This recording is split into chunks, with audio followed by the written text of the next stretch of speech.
నమస్తే అందరు మంచిగా ఉన్నారా? ఈశ్వరప్ప హోమియో క్లినిక్ సమర్పించు ధూమ్ ధామ్ ముచ్చట. ఇక ముచ్చట్లు షురు చేద్దాం. అయితే ఇప్పుడు మనం జగిత్యాల జిల్లాకు పోదాం. జగిత్యాల ఎమ్మెల్యే ఎవరల్లా ఎరికేనా మీకు? డాక్టర్ సంజయ్ సారే కదా, బీఆర్ఎస్ పార్టీ నుంచి పోటీ చేసిండు, కారు గుర్తు మీదనే గెలిచిండు. అటు ఇంకా ఏమైంది, షెయి పార్టీ అధికారంలోకి వచ్చింది.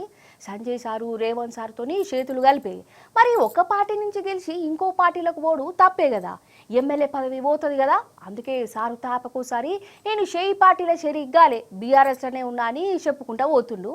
మరి ఓట్లప్పుడు కష్టపడి గెలిపించిన బీఆర్ఎస్ కార్యకర్తలు ఊకుంటారా? చూడులి ఏం చేసిరో మరి. ఫస్ట్ ఇగో ఈ బీఆర్ఎస్ కార్యకర్తను తారీఫ్ చేయవలసిందేనులా, నిజంగా అయిన ధైర్యానికి మెచ్చుకోవాల్సిందే. ముచ్చట ఏంటంటే బీర్పూర్ మండలం తాళధర్మంలో ఒక కార్యానికి జడ్చాల ఎమ్మెల్యే సంజయ్ సార్ అత్తాడు.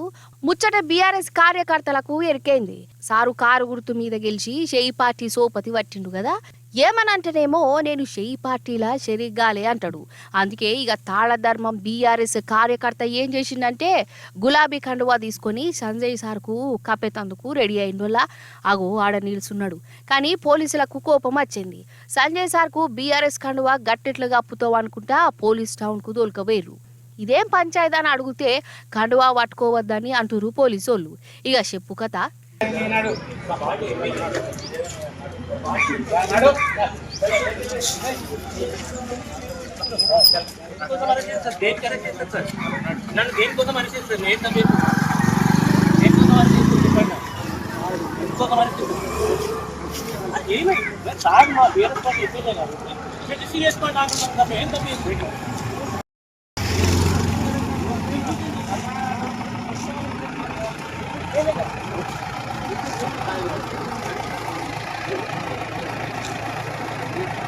కాదు, ఈ రవీందర్ చెప్పింది తప్పేమన్నా ఉన్నదానులా? సంజయ్ సార్కు గులాబీ కండువా గప్పుడు కూడా గప్పద్దా? కాంగ్రెస్ కండువా గప్పాలి కావచ్చు. మరి అసంటప్పుడు బీఆర్ఎస్లోనే ఉన్న షెయి పార్టీలకు పోలే అని అనుడెందుకు? బీఆర్ఎస్లోనే ఉంటే కండువా కప్పుకోవాలి కానీ అరెస్టులు చేసుడేంది? అగో రవీందర్ ఏమంటుండో ఈనుర్రి మీరు.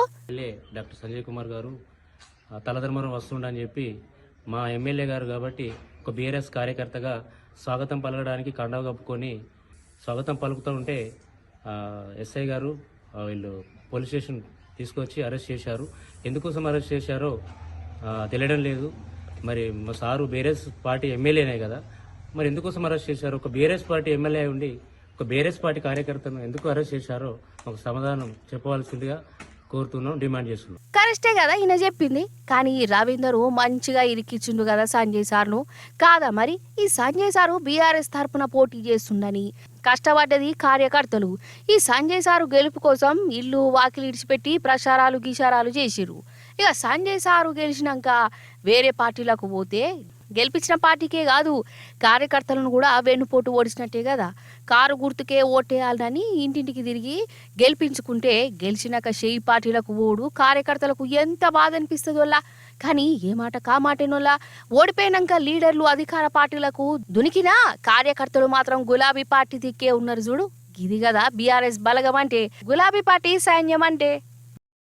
అయితే పుష్పక విమానం అని ఇన్నే ఉంటారు కదా, అంటే ఎంతమంది ఎక్కినా అందులో ఇంకొకరికి జాగ ఉంటుంది అన్నట్టు. రామాయణ కాలంలో గిసంటి పుష్పక విమానాలు ఉండేటి అట కదా. కానీ ఇప్పుడు గసంటి పుష్పక విమానం కాదు కానీ పుష్పక ఆటో తిరుగుతున్నది కాదు మన నాగర్ కర్నూల్లో. ఆ పుష్పక ఆటో చూస్తే ట్రాఫిక్ పోలీసులు పరేషాన్ అయ్యారు. ఇప్పుడు మీరు కూడా చూసి గారి. గిదే పుష్పక ఆటో, గీననే ఆటో డ్రైవరు బడి పిల్లలు ఊసోబెట్టుకుని దినాం పోతుండన్నట్టు. ట్రాఫిక్ పోలీసాలు ఎందుకో ఆపిండు. అసలు ఇంట్లో ఎంతమంది పోతుర్రో లెక్క పెడదామని ఒక్కొక్కరిని దించుతుండల్లా. ఇక మీరే లెక్క పెట్టుండ్రి.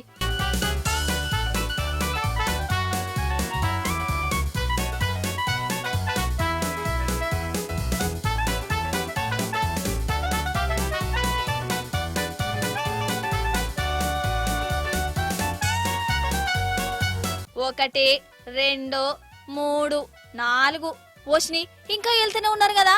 5, 6, 7, 8వ మనిషి, 9వ పిల్లగాడు, 10. ఓరి దేవుడో ఏందిది? ఆగో నాతోని కాదు లెక్క పెట్టుడిగా.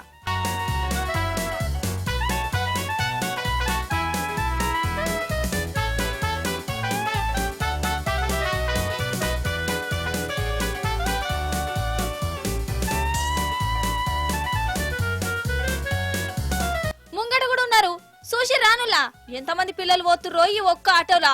ఏది దీన్ని నడిపిన ఆ మహానుభావుని మోకం చూయించుర్రే. గీనెనే ఆటో డ్రైవర్ సాబు. దగ్గర 25 మంది పిల్లల్ని కూసోబెట్టుకొని తోలుతుండోల్లా ఆటోను. ఏందన్నా గిన్నిస్ బుక్ ఎక్కుదాం అనుకుంటున్నా ఏంది? కాదల్లా 25 మందిని ఒక్కో ఆటోలో కూసోబొట్టుడంటే ఏందన్నట్టు? అసలు వీళ్ళను పిల్లలు అనుకుంటురా లేకుంటే ఇంకేమన్నా అనుకుంటురా?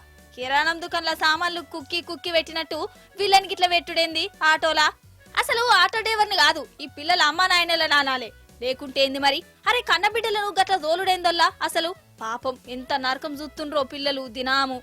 అమాయకమైన చిన్నపిల్లలను దృష్టిలో పెట్టుకొని స్కూల్ ఆటోలను స్కూల్ బస్సులను త్వరగా తనిఖీ చేయడం జరుగుతుంది. ఈవినింగ్ 4 గంటల సమయంలో స్కూల్ అయిపోయిన తర్వాత ఒక ఆటో హనీఫ్ అనే వ్యక్తి ఒక ఆటో తీసుకొని శ్రీపురం చౌరస్తకు వచ్చింది.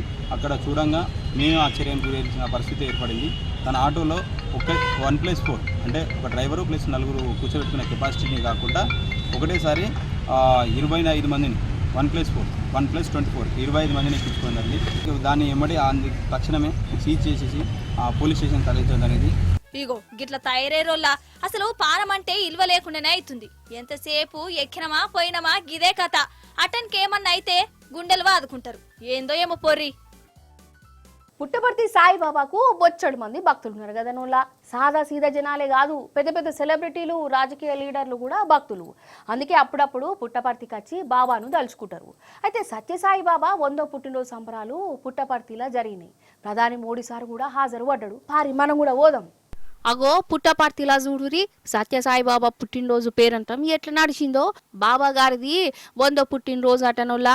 ఇక ఈ కార్యానికి మన ప్రధాని మోడీ సారు, ఆంధ్ర ముఖ్యమంత్రి చంద్రాల్ సారు, చిన్న ముఖ్యమంత్రి పవన్ అన్న, సచిన్ టెండూల్కర్, ఐశ్వర్యరాయ్ గిట్లా వచ్చి బాబా సమాధిని దర్శనం చేసుకున్నారు.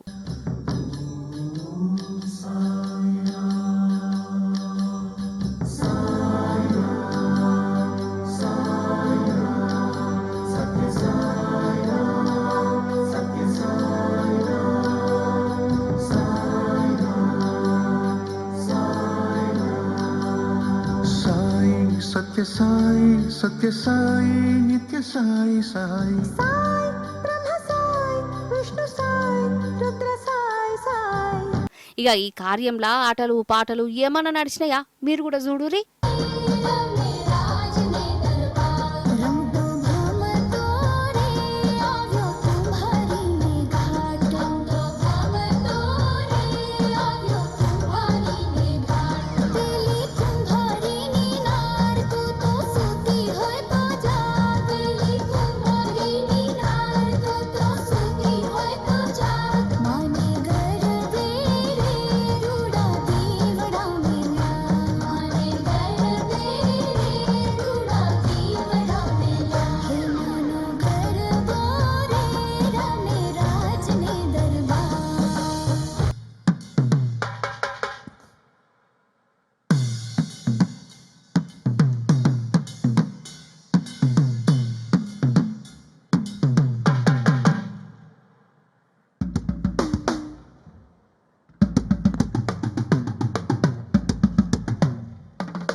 అందరు ఒక్క తీరులా డ్రెస్సులు వేసుకొని సత్యసాయిబాబాకు నివాళులు ఇచ్చిరు. ఇక సత్యసాయిబాబా గొప్పతనం గురించి మోడీ సార్ చెప్తే ఇక సచిన్ టెండూల్కర్ ఏమో చిన్నప్పుడు నా జుట్టు కూడా సత్యసాయిబాబా లెక్కనే ఉండే, అందరు నన్ను ఆట పట్టించేదని యాద్ చేసుకున్నాడు. I remember I was only 5 years old and wherever I went, including my school, people around me would refer to me as वो जो छोटा बच्चा है ना जिसके बाल सत्य साई बाबा जैसे है, वो ही लड़का, वो बहुत शरारती लड़का था. मगर that was only because I had not had a haircut till the age of 5. मेरे बाल भी वैसे लंबे थे. I was too young to understand the enormity of Baba's contribution to humankind. ఆగనట నిజంగా కనుల పండగ అంటారు చూడు, అగో గట్లనే జరిగిందోలా బాబావారి బర్త్డే సంబరాలు.